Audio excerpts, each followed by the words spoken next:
¿Qué siente de venir a esa cerrar campaña? Pues más bien es el cierre del Bueno, a primer cerrar día el primer día del arranque. Pues muy arranque. contenta. Hemos estado hoy en la mañana en Tlalpan, después nos fuimos al centro, ahí donde está la Suprema Corte, atravesamos el Zócalo, distribuimos algo de propaganda y nos fuimos luego a Gustavo Madero, a Cuautepec, y incluso nos subimos en un pedacito, nos trasladamos en el cablebús, que es fenomenal, es precioso. Y acá estamos. Candidata, nos da mucho gusto. ¿Cómo ha visto la respuesta del pueblo de México en su primer día de campaña? Bien, pues la gente está muy interesada. O sea, yo veo un ánimo muy positivo, tanto para participar como en el proceso en sí, como para escuchar las propuestas. Creo que la gente está expectante, está entendiendo que sí es un proceso pues distinto a los que hemos vivido en otros momentos y creo que hay esa expectativa. Ministra, ¿por qué eligió Ciudad Nezahualcóyotl, un municipio con alta marginación social, infraestructura, necesidad? ¿Por qué será? Pues justamente escogí varios puntos que pues son de diversas características, pero venimos también de Cuautepec, que también tiene muchas necesidades. Pues escogimos pues por ser un municipio que es parte del Valle de México, de la zona metropolitana, uno de los más grandes, y por ser, por supuesto, de origen popular. Vamos a elegir a los jueces del país.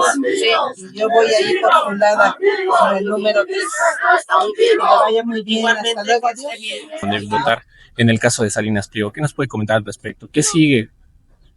Pues yo voy a seguir dando batalla, pues eso ni lo duden. Vamos a seguir cumpliendo con nuestras obligaciones. Mi obligación pues es porque no se suspendieron las sesiones, entonces sigo teniendo obligación de acudir a las sesiones. Vamos a seguir estudiando nuestros casos, nuestros asuntos, a estar presentando los proyectos en las próximas semanas. Va a bajar mucho el ritmo. Por la campaña misma, pero también porque empieza ya el cierre de esta época. Es un cierre de una época importantísima, entonces le toca a esta corte entregar pues miles y miles de expedientes a la próxima generación, que será la generación que gane con los ministros y ministras, los no integrantes que provendrán ya del voto popular, pero deben recibir una corte con pues todo muy ordenado, sus finanzas, sus expedientes, sus asuntos. De hecho, hay algunos acuerdos ya que se derivan de las propias disposiciones constitucionales sobre la transición que debemos hacer tanto la Suprema Corte como tribunales y juzgados. Haz que los tribunales y juzgados pues es la mitad nada más, y ellos tienen, por cierto, quienes se están encargando de su titularidad, a diferencia de la Corte, pero ya se están ordenando todo eso para que hagamos nuestras actas de entrega-recepción y se entreguen pues a la siguiente generación que venga ya del voto popular, y por lo tanto pues que tenga la propia posibilidad de ordenar los asuntos. ¿Cuántos son los recursos que ustedes tienen disponibles para esta campaña? Recursos económicos, pues los que tiene cada bolsillo. ¿Pero no tiene un tope? Tiene un tope, pero tope no significa que nadie nos va a dar algo. Significa que es lo máximo que podemos ocupar. Entonces se aprobó un tope de 1,400,000. Personalmente yo no tengo esa cantidad, entonces no voy a gastar eso. Lo gastará, y por eso estos topes pues benefician siempre a quien tiene más recursos. O sea, finalmente se supone que puede gastarse en comida, en ¿qué es lo que dice el INE, no? En comida, en viaje o transportación. Son gastos que vienen de su bolsillo. Pero pues ya se empiezan a hacer gastos de campaña distintos. Es de nuestros recursos exclusivamente, no hay financiamiento público, no hay financiamiento privado, no se permiten donaciones, no se permite prácticamente nada, que es parte de las dificultades que ahora tenemos. Buscábamos algunos candidatos, candidatas, poder hacer campaña conjuntamente, dividirnos gastos, y por alguna razón inexplicable el INE decidió que que no se podía hacer así. Buscábamos también que concentrar nuestros gastos pues en concentraciones lo más grande posible. Se decidió que no podíamos hacer mítines, entonces es como la anticampaña. Venimos a la anticampaña y con esta campaña pues por lo menos tiene la virtud de que podemos hablar con la gente y bueno, pues en el caso nuestro pues más bien es lo que nos gusta. Lo admiro y a mucho. Lo que quiero saber aquí, nunca promoción es buena. Ajá. Porque nosotros no sabemos del Poder Judicial. Así es, exactamente. ¿Por qué vamos a votar? Si ya no vamos a votar. Lo ponían a Obrador y a Claudia. Bueno, pero ahora viene otra votación que tenemos opción a votar. Usted es una candidata para la Suprema Corte. Ahora vamos a elegir solo jueces, magistrados y ministros. Yo voy para ministra. Que no salgan tan fácil los delincuentes. Que no salgan los delincuentes, que no se asignen salarios altísimos, que no haya influyentismo, corrupción, todo eso vamos que hay. Poco a poco. Poco a poco. Entonces, mucho gusto. No, igualmente, no, soy admirador.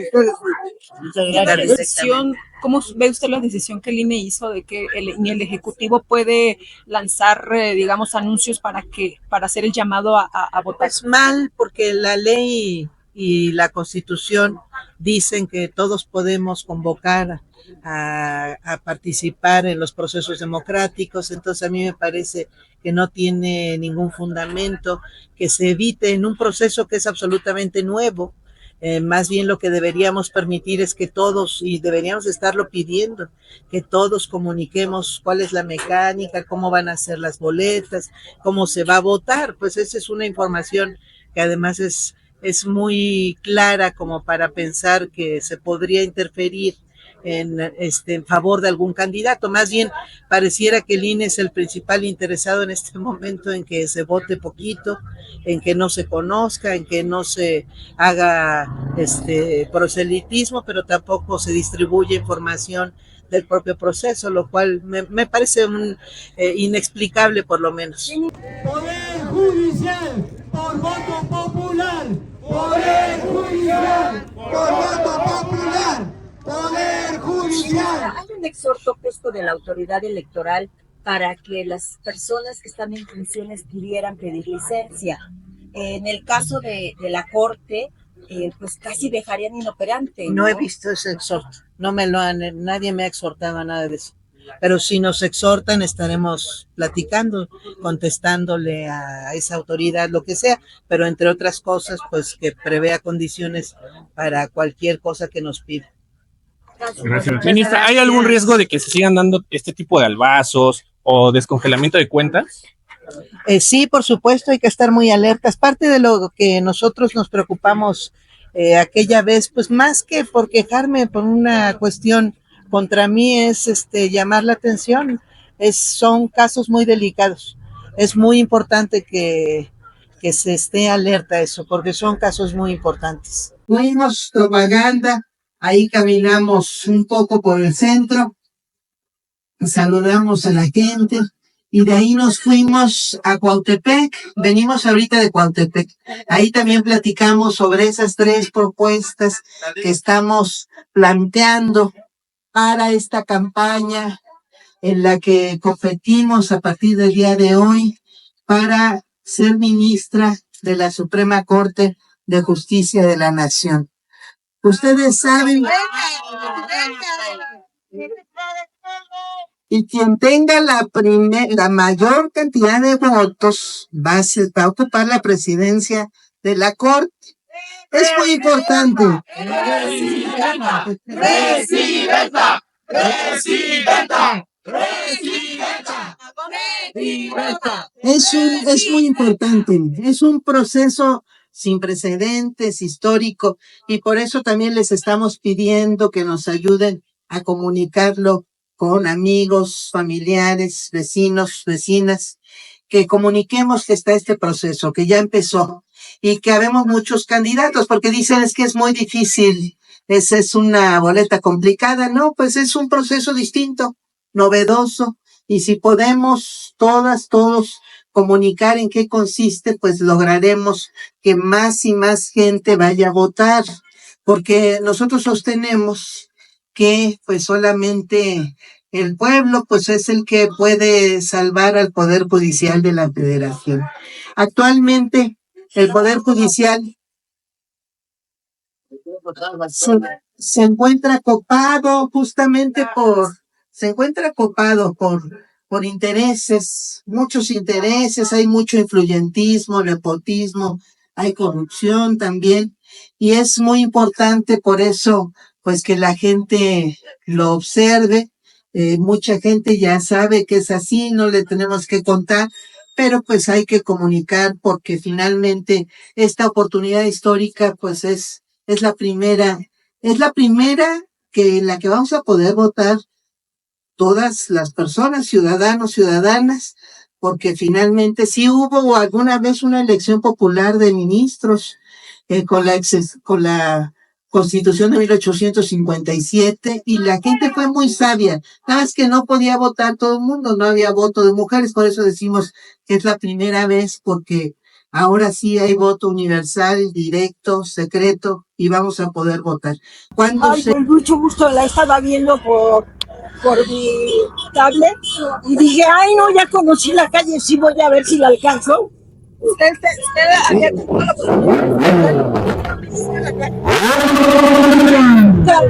nunca, ¿verdad? Oh, claro que tenemos que ir.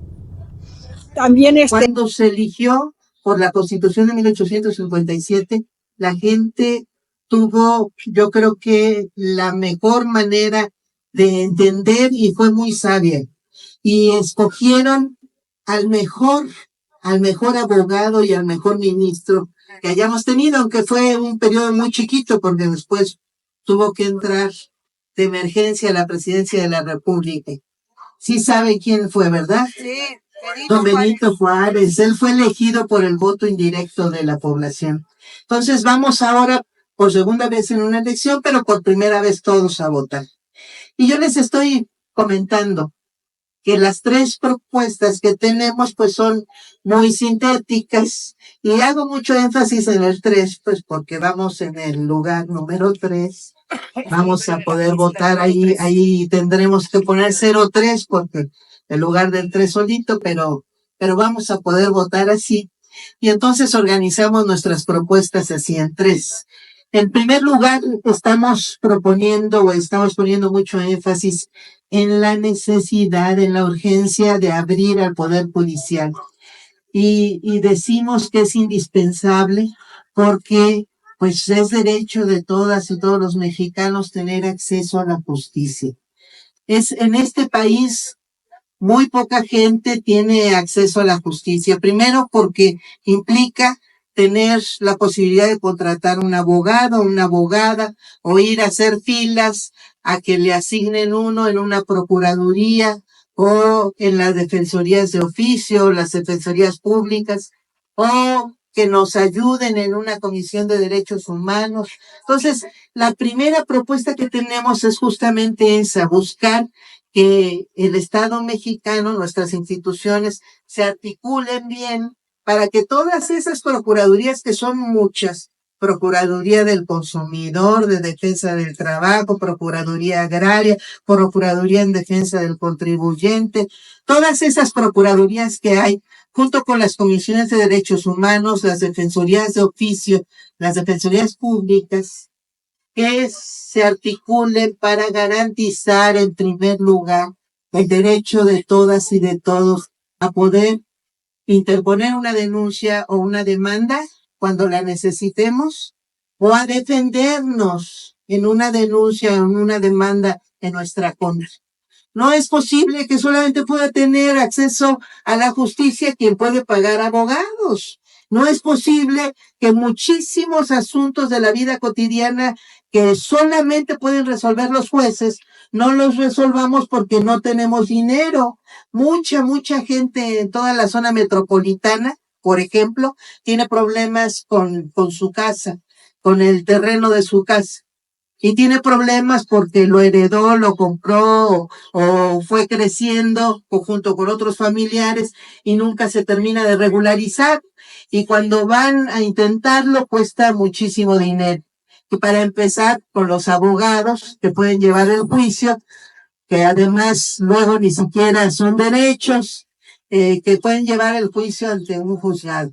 O hay otros temas que tenemos a veces de familia que hay que interponer juicios, o cuando tenemos algún problema de un delito que hayamos vivido, pues, o que se llega a acusar a un familiar o a alguien, pues se necesitan abogados. Y entonces tenemos derecho, pues, a tener abogados a la mano. Y yo creo que a través de todo este esfuerzo, que además se invierte muchísimo en todas estas instituciones, debería de garantizarse eso, que cada persona pueda tener el acceso a una abogada o a un abogado de manera gratuita. Uno.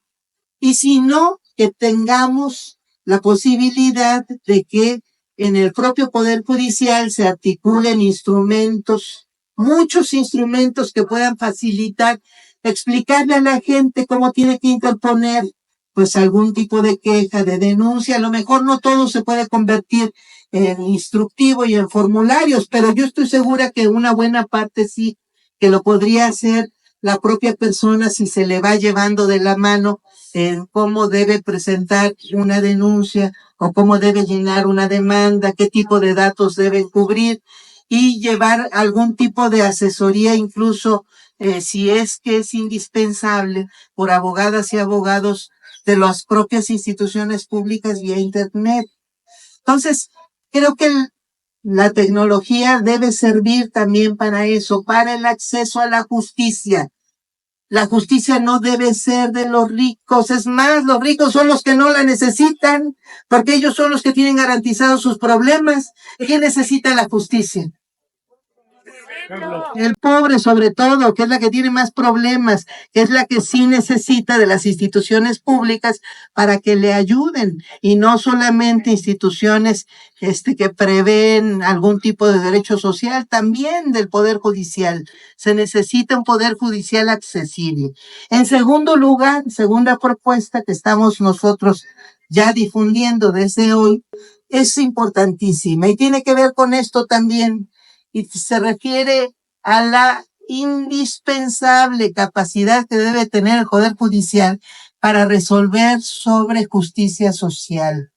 El Poder Judicial, porque a los abogados se nos ha dicho que esos no son temas de juicios, están en la Constitución, si son derechos, el derecho a la educación universal, pública, gratuita y actualmente ya universal, pública, gratuita en todos los niveles. Tenemos que tener el acceso a esa educación, el acceso a la salud. Se hace ya muchos esfuerzos porque se expandan los servicios de salud, pero pues es indispensable que en el último rincón de nuestro país se garantice a pesar a veces incluso pues de que haya o puedan existir servidores o servidoras públicas que no ayuden mucho para eso, pues se vence a través también de la propia justicia.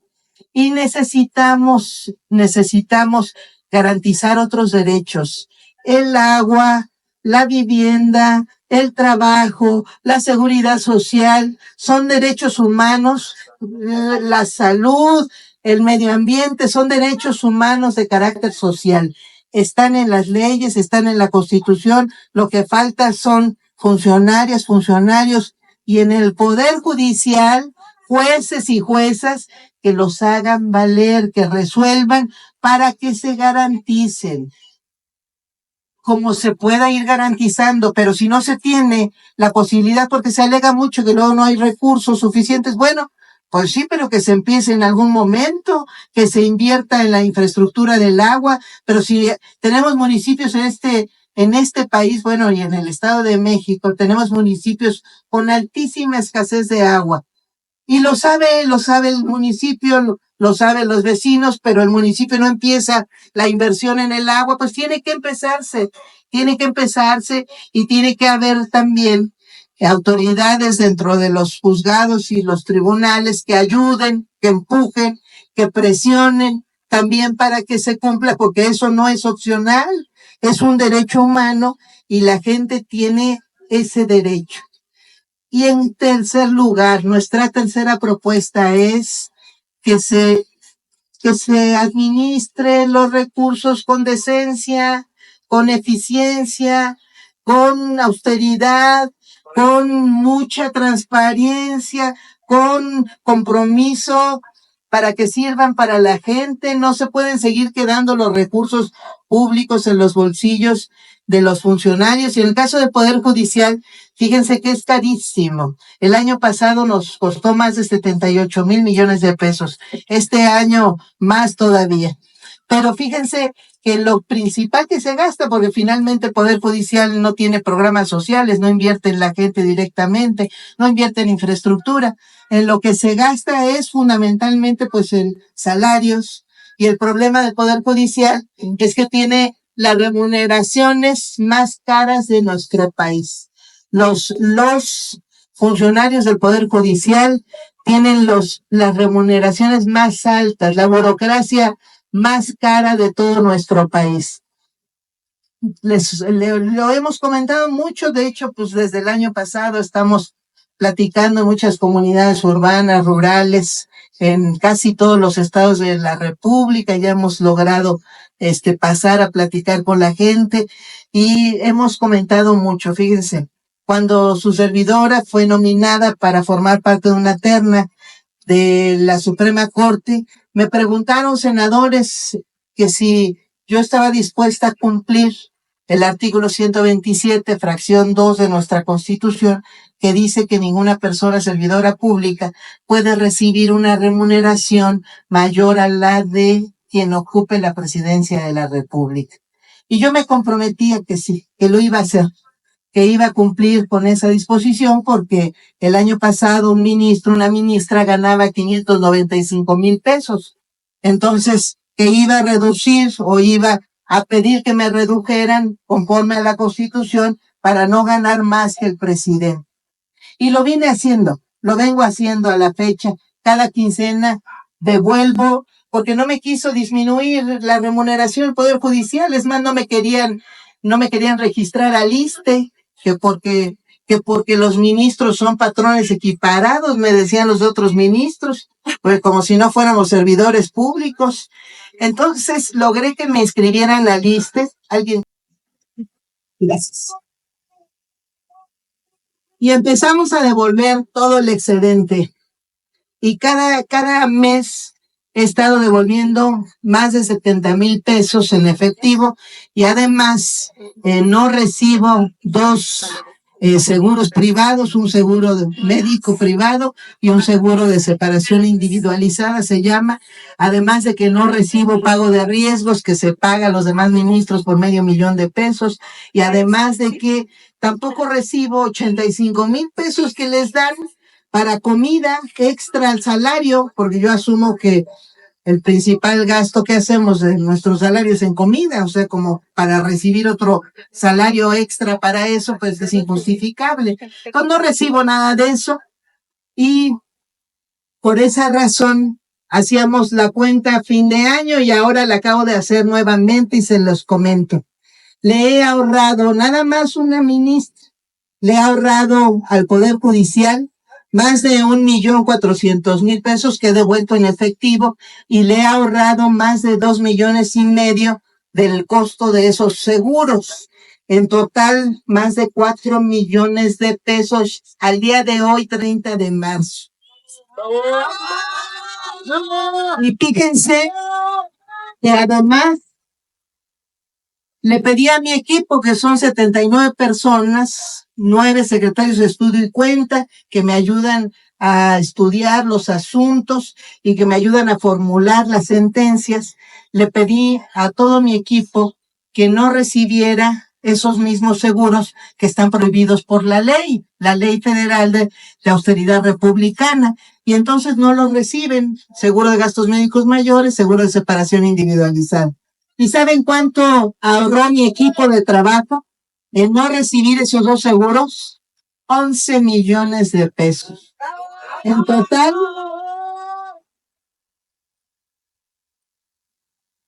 una ministra y su equipo, fíjense nada más,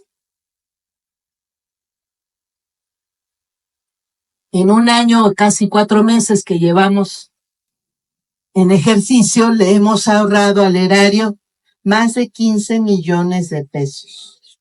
15 millones de pesos. Y hice esa cuenta porque además me dicen, es que no es tanto, no, es muchísimo, pero no importa que no fuera tanto. Nosotros somos los guardianes de la ley, de la Constitución. ¿Cómo le va a exigir un juez, una jueza, peor aún un ministro, una ministra, a cualquier ciudadano o ciudadana que cumpla la ley si somos los primeros en violarla? ¿Cómo vamos a pedir respeto a nuestra Constitución si la pisoteamos diariamente, pero además en favor nuestro, para beneficio personal? Porque yo les digo, así como les digo a ellos, creo y les digo a ustedes que considero que el buen juez por su casa empieza y nos toca poner el ejemplo. Por supuesto que sí. Y fíjense ustedes que no somos los únicos que tenemos, los magistrados y ministros somos los únicos que tenemos una remuneración asignada de esos vuelos. También la tienen en el Poder Judicial los altos funcionarios. En total son 2,377 personas que ganan más que el presidente, bueno, ahora que la presidenta de la República. Y entonces, si hacemos la cuenta de cuánto equivale el ahorro, si nada más ganaran exactamente lo que gana la presidenta, ¿saben cuánto ahorraríamos al año? Más de 2,600 millones de pesos. Que no nos digan que eso no es nada. Por supuesto que es muchísimo dinero con el que ya quisieran cuántos municipios de nuestro país hacer obra pública, resolver los problemas que tienen, los problemas inmediatos, por lo menos los baches, los camellones, la infraestructura, reparar las escuelas, tanto que hay de necesidad en nuestro país como para que se pueda estar justificando que se queden en salarios absolutamente ilegales, en este momento ilegales. Entonces, por eso proponemos eso, acceso a la justicia. Proponemos justicia social, jueces capaces de resolver de manera que le impriman a sus sentencias la conciencia de que hay mucha pobreza en nuestra sociedad y que logren entender los contextos de cada caso. Justicia social, que significa derechos sociales, posibles también desde los juzgados, los tribunales y la corte. Y en tercer lugar, racionalidad, eficiencia, austeridad, decencia, respeto al dinero del pueblo mexicano. ¿Creen ustedes que estos 3 puntos son importantes? Sí. ¿Piensan que representan la aspiración y la necesidad y que justifican la urgencia que hemos tenido de realizar una reforma al Poder Judicial? Sí. Pues ayúdenos entonces, eso es lo que sigue, eso es lo que sigue pedirles, que nos ayuden a comunicar muchísimo que está este proceso y que no podemos dejar pasar la oportunidad de corregir a un poder del Estado, a un conjunto de instituciones importantísimas, con un poder tremendo que al día de hoy no están ayudando a resolver los problemas del pueblo mexicano.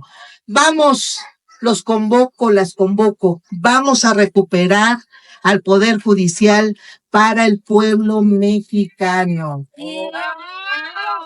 Vamos por un Poder Judicial del pueblo y para el pueblo. Amigas, amigos, este próximo 1 de junio no dejemos de votar, no dejemos de consultar, hagamos mucho ruido, apoderémonos de las redes para concientizar. Es una oportunidad histórica sin precedente y este proceso está en nuestras manos. El día de hoy está en nuestras manos. Entonces nos toca a nosotros agarrarlo y aprovecharlo para entregar a este poder, arrebatarlo de las élites y entregarlo al servicio del pueblo mexicano. Muchísimas gracias. Están informados. Gracias. ¿Qué se siente que una ministra venga a visitar y recorrer las calles de Nezahualcóyotl, un municipio donde hace falta tantas cosas? Pues sí, porque pues nadie ha pasado así a visitar de las personas que representan. Está muy bien. Igual, estamos muy contentos porque ya la conocimos y esperamos que, pues, que lo que prometan lo cumplan. Está preguntando el número donde vota usted. ¡Ministra del pueblo! ¿Y cómo son un poquito ¡Ministra las del pueblo! votaciones? O sea, ¿cuántos ministros hombres, cuántas ministras mujeres? Para que puedan... Yo los invito a que van a estar ya informándose a partir de hoy mucho en los medios de comunicación. Entonces vamos por 6 boletas federales. Es muy importante que entren ustedes a una página que se llama Conócelos y ahí están ya los currículums, las trayectorias de todas las personas que vamos de candidatas y de candidatas. Yo voy en una boleta que va a ir de color morado y vamos en el número 3. Para poder votar por su servidora hay que anotar 03. Es bien fácil. 03. No apareció ministra del pueblo porque, pues no sé por qué, pero teníamos derecho. De todas formas, somos del pueblo, representamos al pueblo. Yo no le veo otra razón de estar aquí si no fuera para eso. Venimos a representar a este gran pueblo mexicano y a convertir a este poder judicial en un poder al servicio del pueblo mexicano. Muchas gracias. Buena tarde.